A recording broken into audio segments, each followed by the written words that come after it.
இன்றைக்கி வீட்டில் கிடைக்கிற இந்த பொருளை வச்சு தான் ஃபேஸ் ஸ்க்ரப் பண்ண போகிறேன். வாங்க பார்க்கலாம்.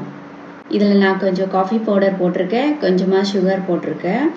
இதில் ஆலோவேரா மிக்ஸ் பண்ணி இப்போ ஃபேஸ் ஸ்க்ரப் பண்ண போகிறேன். ஜஸ்ட் ஹெட்ஸோட ஆலோவேரா ஜெல்.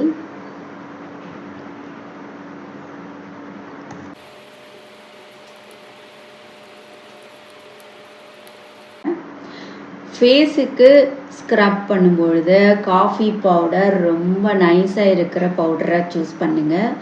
அது மாதிரி பியோர் காஃபி பவுடரை சூஸ் பண்ணுங்கள். நீங்கள் கையில் நீஸில் உங்கள் லெக்கில் ஸ்க்ரப் பண்ணுறதுக்கு நீங்கள் கொஞ்சம் கோர்ஸாக அரைச்சிருக்கிற காஃபி பவுடரை சூஸ் பண்ணிக்கலாம். அவ்வளோதான், இந்த மிக்ஸ் ரெடி ஆகிடுச்சு. அப்ளை பண்ண போகிறேன்.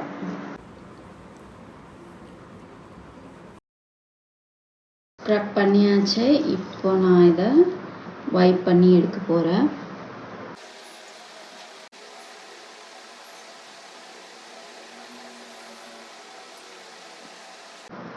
நான் வைப் பண்ணி எடுக்க அப்படியே ஸ்கின் ஹெச்டி எஃபெக்டில் இருக்குது. இந்த ஸ்க்ரப் யூஸ் பண்ணும்போது ஒரு முக்கியமான விஷயம் கவனிக்கணும்.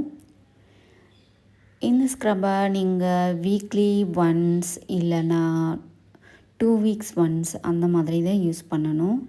ரொம்ப ஃப்ரீக்வெண்ட்டாக ஃபேஸில் யூஸ் பண்ணாதீங்க. இந்த ஸ்க்ரப் யூஸ் பண்ணதுக்கப்புறம் சன்லைட் அவாய்ட் பண்ணுங்கள், இல்லைனா சன்ஸ்க்ரீன் யூஸ் பண்ணிட்டு போங்க. ஸ்க்ரப் யூஸ் பண்ணதுக்கப்புறம் அப்படியே விடக்கூடாது. நம்ம ஐஸ் ரோலர் கண்டிப்பாக யூஸ் பண்ணணும். ஐஸ் ரோலர் இல்லைன்னா கூட நீங்கள் ஐஸ் க்யூப்ஸ் வச்சுட்டு ஃபேஸில் கொஞ்சம் நேரம் அதை அப்ளை பண்ணுங்கள்.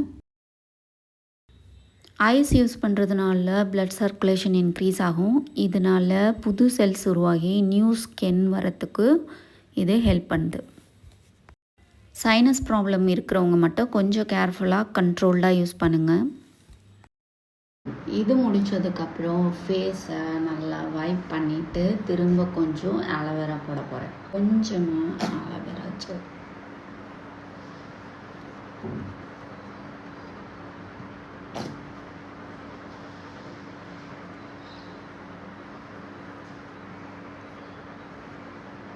அவ்வளோதான், இன்றைக்கி ஃபேஷியல் ட்ரீட்மெண்ட் ஓவர்.